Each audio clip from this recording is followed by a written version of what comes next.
नमस्कार, मैं पूनम तांगर। आप देख रहे हैं एमबी नेटवर्क। खबरों की शुरुआत करेंगे। उत्तराखंड में साल 2014 में लोकसभा चुनाव से विजय रथ पर सवार बीजेपी की नजर हैट्रिक बनाने पर है। इसी के अनुरूप वो तैयारियों में जुटी हुई है और पार्टी का केंद्रीय नेतृत्व भी इस पर नजर रखे हुए है। इस कड़ी में शनिवार यानी कि आज गृह मंत्री अमित शाह उत्तराखंड के दौरे पर पहुंचे हैं। उत्तराखंड में उत्तर प्रदेश के मुख्यमंत्री योगी आदित्यनाथ और उत्तराखंड के मुख्यमंत्री पुष्कर सिंह धामी ने नरेंद्र नगर पहुंचने पर केंद्रीय गृह मंत्री अमित शाह का भव्य तरीके से स्वागत किया।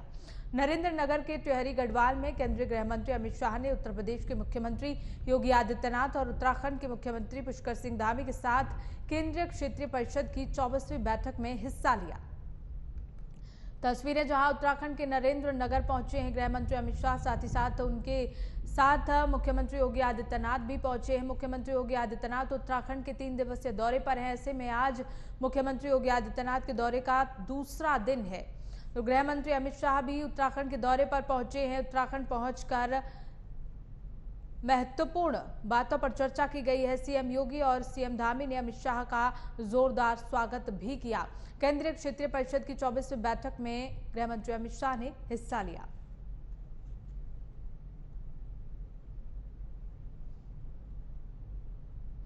एक ईमेल के जरिए प्रधानमंत्री नरेंद्र मोदी पर हमले और अहमदाबाद के नरेंद्र मोदी स्टेडियम को उड़ाने की धमकी दी गई।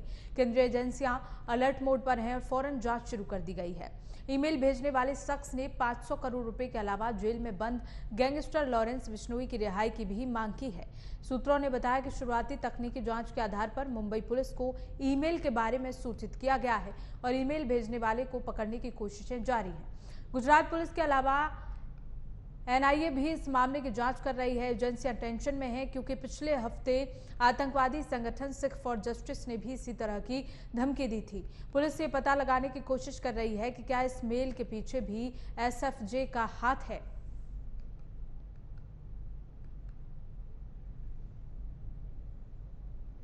तो वहीं बीजेपी अध्यक्ष जेपी नड्डा के क्षेत्रीय पार्टियों को खत्म करने के बयान पर बिहार के उप मुख्यमंत्री तेजस्वी यादव ने कहा कि ऐसा प्रतीत हो रहा है कि बीजेपी खुद ही समाप्त हो रही है। जितने भी क्षेत्रीय दल थे वो सब इनसे बिछड़ गए हैं। तमिलनाडु में दक्षिण भारत का इनका सबसे बड़ा गठबंधन टूट गया है।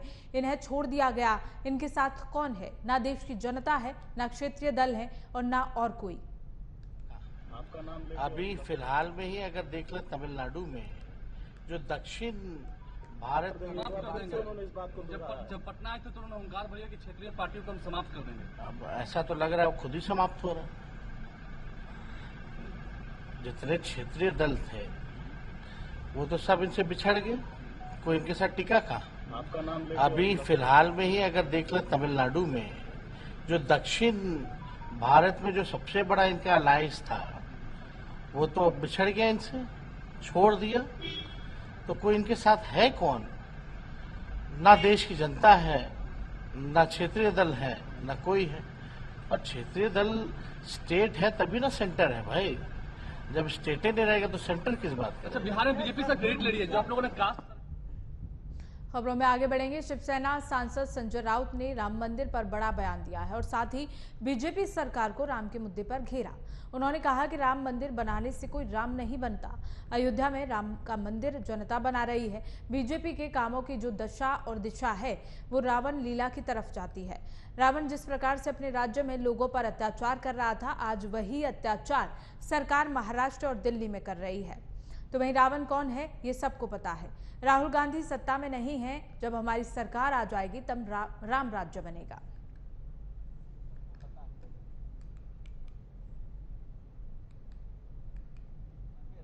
मंदिर बनाने से कोई राम नहीं बनता। अयोध्या में राम का मंदिर जनता बना रही है और भारतीय जनता पक्ष पार्टी की जो काम की जो दिशा और दशा है वो रावण लीला की तरह जाता है। रावण जिस तरह से अत्याचार कर रहा था उनके राज्य में लोगों में, आज वही अत्याचार आज की सरकार महाराष्ट्र में और दिल्ली में कर रही है। तो रावण कौन है ये सबको पता है। राहुल गांधी सत्ता पे नहीं है।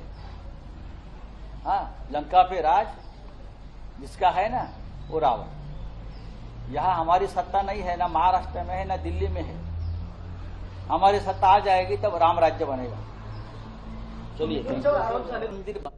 तो वहीं सिक्किम में बादल फटने से तीस्ता नदी में अचानक आई बाढ़ ने भारी तबाही मचाई है।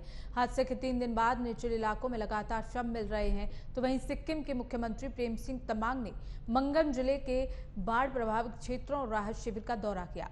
सिक्किम के मुख्यमंत्री प्रेम सिंह तमांग ने बताया कि बरदांग इलाके से लापता हुए सेना के 23 जवानों में से 7 जवानों के शव निचले इलाकों के अलग अलग हिस्सों से बरामद किए गए हैं, जबकि एक को बचा लिया गया है। बाकी लापता जवानों की तलाश सिक्किम और उत्तर बंगाल में जारी है।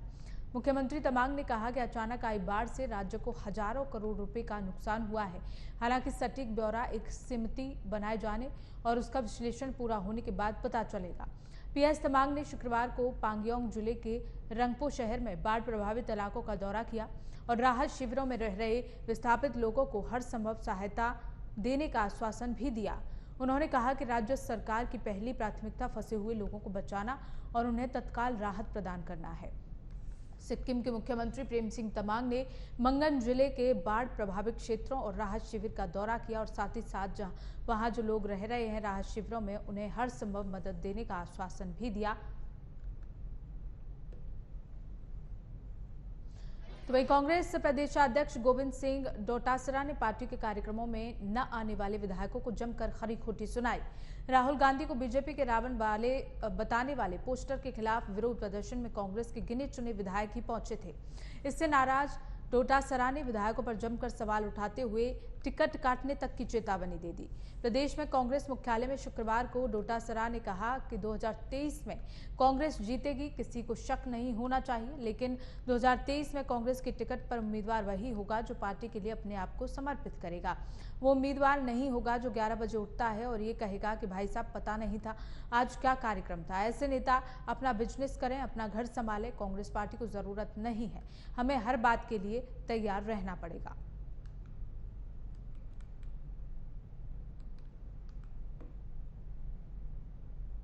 खबरों में आगे बढ़ेंगे। मध्य प्रदेश में होने वाले विधानसभा चुनावों को लेकर दिल्ली में आज कांग्रेस चुनाव समिति की बैठक होने जा रही है। इस बैठक में मध्य प्रदेश में अपनी उम्मीदवारी की राह देख रहे कैंडिडेट्स के भाग्य का फैसला भी हो सकता है। इस बैठक में करीब 150 सीटों पर उम्मीदवारों के नाम पर मोहर लग जाएगी। हालांकि इनकी सूची अभी जारी नहीं की जाएगी। दिल्ली में हो रही इस बैठक में कांग्रेस राज्य में अपनी चुनावी रणनीति को लेकर भी चर्चा करेगी। इस बैठक में कांग्रेस अध्यक्ष मल्लिकार्जुन खड़गे, केंद्रीय चुनाव समिति के सदस्य सोनिया गांधी, राहुल गांधी समेत कई दिग्गज नेता मौजूद रहेंगे। तो कांग्रेस चुनाव समिति की बैठक आज होनी है। साथ ही साथ 150 उम्मीदवारों के नामों पर भी इस बैठक में मोहर लगाई जाएगी। एमपी विधानसभा चुनाव के कैंडिडेट्स पर आज फैसला हो सकता है, लेकिन जो लिस्ट है वो सार्वजनिक नहीं की जाएगी। 150 सीटों पर आज उम्मीदवारों के भाग्यों का फैसला होगा। कांग्रेस चुनाव समिति की बैठक होनी है जिसमें मल्लिकार्जुन खड़गे, राहुल गांधी, सोनिया गांधी समेत कई बड़े दिग्गज नेता शामिल होंगे। तो नई दिल्ली में ये बैठक होगी। 150 सीटों पर उम्मीदवारों के नाम पर आज मोहर लग जाएगी, क्योंकि साल के अंत में विधानसभा चुनाव है। हालांकि अभी चुनावों की तारीखों का ऐलान नहीं हुआ है, लेकिन हर पार्टी अपनी तरफ से पूरी तैयारी कर रही है और इसी को लेकर आज कांग्रेस चुनाव समिति की बैठक होनी है जिसमें 150 उम्मीदवारों के भाग्य का फैसला होगा। हालांकि जो ये लिस्ट बनेगी वो सार्वजनिक नहीं की जाएगी।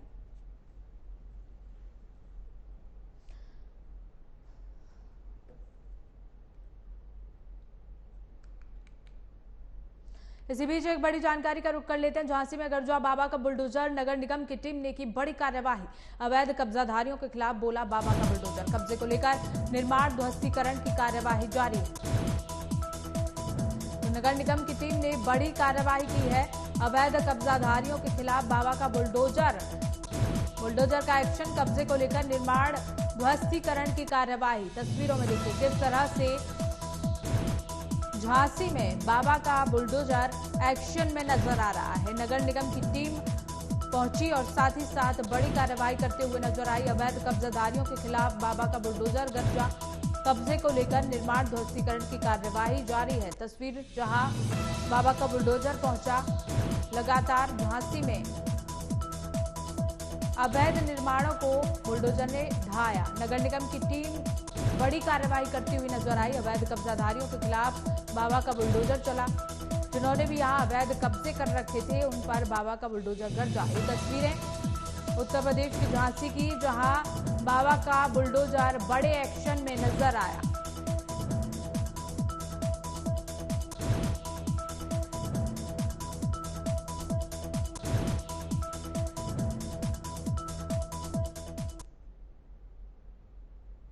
तो वहीं गाजियाबाद के थाना मोदीनगर इलाके में एक नाबालिग छात्रा पर तलवार से हमला करने का मामला सामने आया है। जानकारी के अनुसार छात्रा 9वीं कक्षा में पढ़ती है और वो घर से ट्यूशन जाने के लिए निकली थी। एक 35 वर्षीय युवक ने उस पर तलवार से ताबड़तोड़ कई वार किए, जिसमें वो गंभीर रूप से घायल हो गई। स्थानीय लोगों ने आरोपी को मौके पर ही पकड़ लिया और उसकी पिटाई कर दी। इसके बाद पुलिस के हवाले कर दिया गया। नाबालिग लड़की गंभीर रूप से घायल हो गई है। उसके सिर, हाथ, पैर और शरीर के अन्य हिस्सों में ताबड़तोड़ वार किए गए, जिसमें वो बुरी तरह से लहूलुहान हो गई। घटना की वजह अभी साफ नहीं हो पाई है। स्थानीय लोगों ने उसे एक निजी अस्पताल में भर्ती कराया है।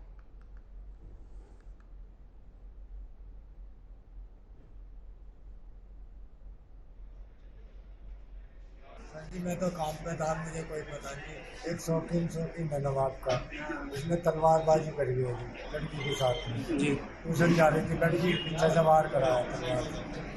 दिनांक 5 अक्टूबर 2023 को थाना क्षेत्र मोदीनगर अंतर्गत एक घटना घटित हुई थी, जिसमें जगतपुरी कॉलोनी की रहने वाली एक 16 वर्षीय लड़की को उसी के कॉलोनी के रहने वाले शौकीन नाम के एक व्यक्ति द्वारा जान से मारने की नीयत से धारदार हथियार से हमला कर उसे गंभीर रूप से घायल कर दिया गया था। इस संबंध में थाना मोदीनगर पे एक मुकदमा पंजीकृत किया गया। घटना के बाद आक्रोशित भीड़ द्वारा अभियुक्त शौकीन के साथ मारपीट भी की गई थी। जब आक्रोशित भीड़ वहां से छट गई तो अभियुक्त शौकीन को मेडिकल परीक्षण हेतु CHC मोदीनगर लाया गया था। तो वहीं यूपी के सीतापुर में मासूम बच्चे के साथ रेप के बाद की गई निर्मम हत्या के मामले में आज दोषी बाप को फांसी की सजा सुनाई गई है। मासूम बच्चे के साथ रेप के बाद हत्या की सनसनीखेज वारदात का फैसला 3 साल बाद आया है। इस पूरे मामले की पैरवी शासकीय अधिवक्ता गोविंद मिश्रा और मोनिका शुक्ला ने की है। फांसी की सजा न्यायाधीश ASJ POCSO act Rahul Prakash ने सुनाई। पूरा मामला रेउसा थाना क्षेत्र का है। इन 3 सालों के दौरान पुलिस ने करीब 13 गवाहों को प्रस्तुत किया और उसके बाद आज आखिरकार एक पिता को सजा दी गई।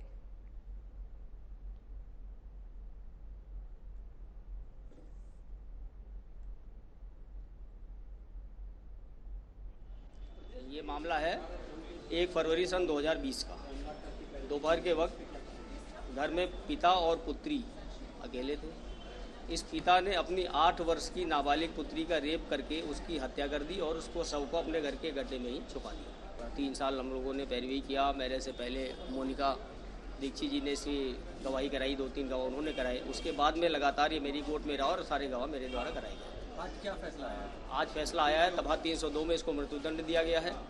5M/6 में इसको आजीवन कारावास की सजा दी गई है। 201 में इसको 7 वर्ष की सजा। ये मामला रेउसा का है। राम कृपाल वादी मुकदमा था। उसी ने अपनी पुत्री का रेप करके उसकी हत्या कर दी और लाश को गायब करने का प्रयास किया, साक्ष्यों को छुपाने का प्रयास किया, लेकिन दौरान विवेचना उसका नाम उभर के आया। हम लोगों ने कोर्ट में पैरवी की और आज उसको पॉक्सो में आजीवन कारावास और 302 में मृत्युदंड, 201 में 7 वर्ष की सजा और 50,000 का जुर्माना लगाया गया। किस कोर्ट में सजा? 14 नंबर स्पेशल कोर्ट पॉक्सो, विद्वान न्यायाधीश श्री राहुल प्रकाश जी ने सजा सुनाई। आज जनपद सीतापुर पुलिस के द्वारा की गई प्रभावी पैरवी तथा लोक अभियोजकों के द्वारा की गई कार्यवाही के परिप्रेक्ष्य में जनपद सीतापुर न्यायालय के ADJ पॉक्सो कोर्ट के द्वारा एक अभियुक्त जिसका नाम राम कृपाल है, इसको धारा 302, 201 पॉक्सो एक्ट तथा 376 AB के अंतर्गत फांसी की सजा सुनाई गई है। यह अभियुक्त थाना रेउसा के अंतर्गत दर्ज मुकदमे जो कि 2020 में था उसके अंतर्गत जेल में निरुद्ध है। इसके विरुद्ध प्रभावी कार्रवाई पुलिस के द्वारा की गई थी, वह इसमें आज कोर्ट के द्वारा इसको सजा दी गई है। बाकी जानकारी जैसे मिलती है आप लोगों को प्रेषित की जाएगी। इसी खबर को लेकर हमारे सहयोगी आशीष हमारे साथ जुड़ गए हैं, उनसे जान लेते हैं। आशीष, क्या है पूरा मामला? पूनम जी, आपको बता दूं, थाना रेउसा क्षेत्र के कामतापुर गांव में एक 2020 में 1 फरवरी को एक घटना हुई थी जिसमें पिता ने अपनी ही पुत्री को के साथ रेप करके और उसको जो है मौत के घाट उतारा था। और 1 ही फरवरी को शाम को जो है पुलिस को तहरीर दी थी कि हमारी बेटी गुमशुदा हो गई है, और पुलिस द्वारा जब जांच की गई तो उसमें जो है पिता ने अपनी ही पुत्री के साथ गैंगरेप करके जो है और उसको जो है हत्या करके सेफ्टी टैंक में दफन कर दिया था। बिल्कुल आशीष, जो आरोपी है उसने किस बात को लेकर इस घटना को अंजाम दिया और किसने इसकी रिपोर्ट दर्ज कराई, कैसे पता चला कि उसने अपनी बेटी की हत्या कर दी है? जो 8 साल की बच्ची थी उसकी माता द्वारा जो है एप्लीकेशन दी गई थी जिसपे पुलिस कार्रवाई कर रही थी, और काफी समय के बाद जो है पास्को कोर्ट में उसका केस चल रहा था और न्यायाधीश जो है राहुल प्रकाश ने जो है उसको फांसी की सजा सुनाई। जी चलिए, बहुत बहुत शुक्रिया आशीष हमारे साथ जुड़ने के लिए। तो वहीं उत्तर प्रदेश के कानपुर देहात में जमीनी विवाद में 2 सगे भाइयों की पीट कर हत्या कर दी गई। इस घटना के बाद गांव में हड़कंप मच गया।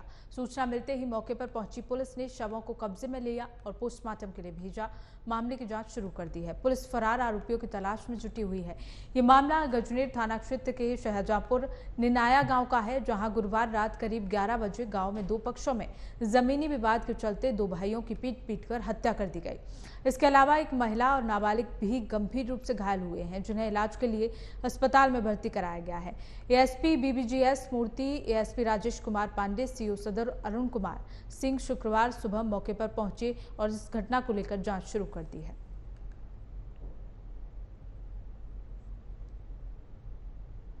अभी आए हुए हैं, रात को करीब 12:30 बजे की घटना है मारपीट की, और हीट ऑफ द मोमेंट में 2 पक्षों में आपस में विवाद हुआ, लड़ाई हुई, और फिर आपस में हाथापाई होते हुए फिर थोड़ी सी मारपीट ज़्यादा हो गई। 2 लोग जो ज़्यादा घायल थे वो इलाज के दौरान उनकी मृत्यु हुई है। रामवीर हैं और सत्यनारायण हैं। जो एक्यूज थे उनमें से 4 लोगों को गिरफ्तार कर लिया गया है। उससे इसको भी कार्रवाई जारी है। वो भी झगड़े की वजह तो अभी वो बता रहे हैं कि जमीन जो जिसपे ये इनको PMAY में आवास मिला था रामवीर को, उसका वो साफ सफाई कर रहे थे। जो दूसरा पक्ष है शुक्ला, उन्होंने उसका विरोध कल किया था और अपनी गाड़ी खड़ी करना चाह रहे थे वहाँ पे। ये मेन तो यही मुद्दा। देखिए, कल देर रात थाना गजनेर गांव साजापुर निनाया में 2 परिवार हैं। एक लोहार पक्ष सत्यनारायण लोहार जी उनके परिवार, और एक मोहनलाल शुक्ला और उनके परिवार। तो एक सत्यनारायण जी के जो भाई है रामवीर को कुछ दिन पहले एक कॉलोनी जगह सैंक्शन हुई है, तो उसी में निर्माण हेतु उन्होंने कुछ निर्माण सामग्री मंगवाया है और थोड़ा साफ सफाई कर रहे थे। उसी जगह पे पहले से ही मतलब अपना जो पिकअप गाड़ी लगाते रहे मोहनलाल शुक्ला, कल देर रात को आए थे और अपना पिकअप गाड़ी लगा रहे थे। उसी दौरान उनके बीच में कहासुनी हो गई कि अपने जमीन पे क्यों आप पिकअप गाड़ी लगा रहे हो, और उसी पे इनके बीच में पहले कहासुनी शुरू हुई। उसके बाद विवाद थोड़ा बढ़ गई है और इनके बीच में मारपीट हुई। तो उस मारपीट के दौरान जो लोहार के पक्ष है उनको थोड़ा ज़्यादा घायल हुए हैं। तुरंत उनको मतलब हॉस्पिटल भिजवाया गया, और इलाज के दौरान दोनों सत्यनारायण जो बुजुर्ग थे 70 साल के, और एक रामवीर जी, उनकी मृत्यु हुई है। बाकी इसमें जितने भी हमारे मतलब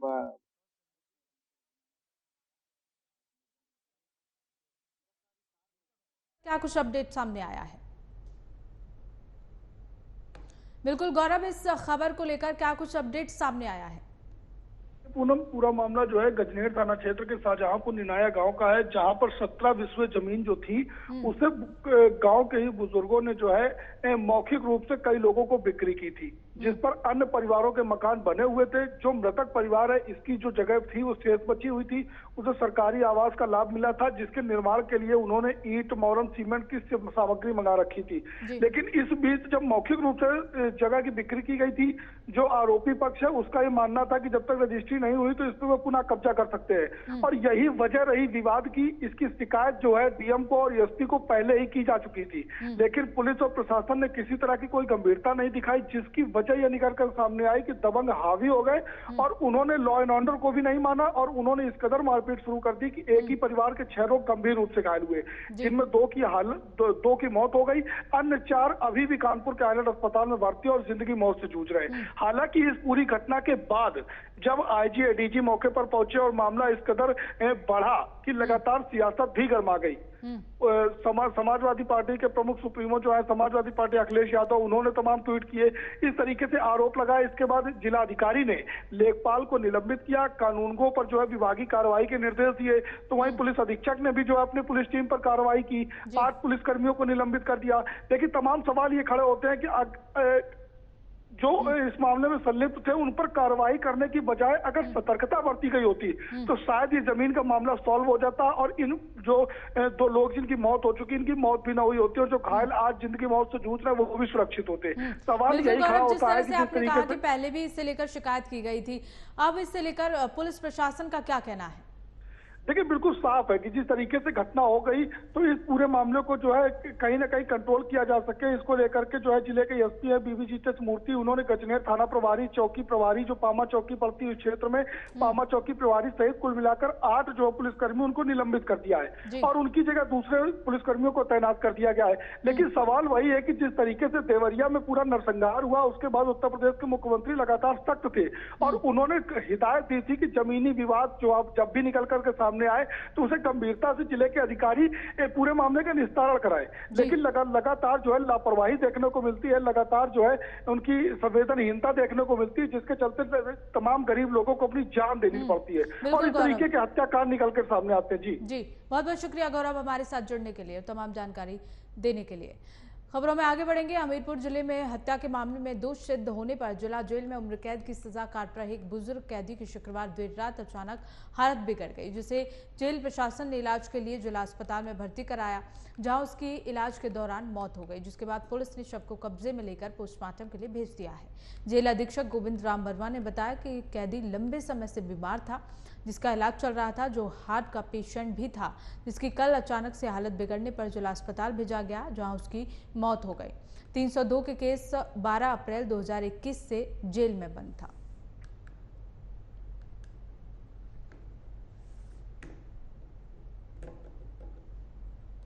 जी जो है झंडू सिंह जेल में थे और 5 बजे मेरे पास फ़ोन आया कि उनकी तबीयत ख़राब है और 2 मिनट बाद मैंने फ़ोन किया कि ज़्यादा सीरियस तो नहीं है, तो उन्होंने कहा डेथ हो गए। अब बोला सरकारी अस्पताल में डेथ हो गई उनकी। अभी जब हम 3 घंटे से यहाँ भटक रहे हैं सरकारी अस्पताल में, तो डॉक्टर साहब कह रहे हैं कि ये यहाँ डेड बॉडी लाई गई है, यहाँ जिंदा नहीं आए हैं। बंदी काफ़ी समय से बीमार था, इलाज चल रहा था, ये हार्ट पेशेंट था और इसकी दवा लगातार चलती रही। कल अचानक जो है गंभीर हो गई तबीयत, तो जिला अस्पताल भेजा गया। वहाँ 302 का केस था और हमारे यहाँ जेल में 12 अप्रैल 2021 से। तो फिलहाल खबरों में बस इतना ही। देखते रहिए AMB नेटवर्क।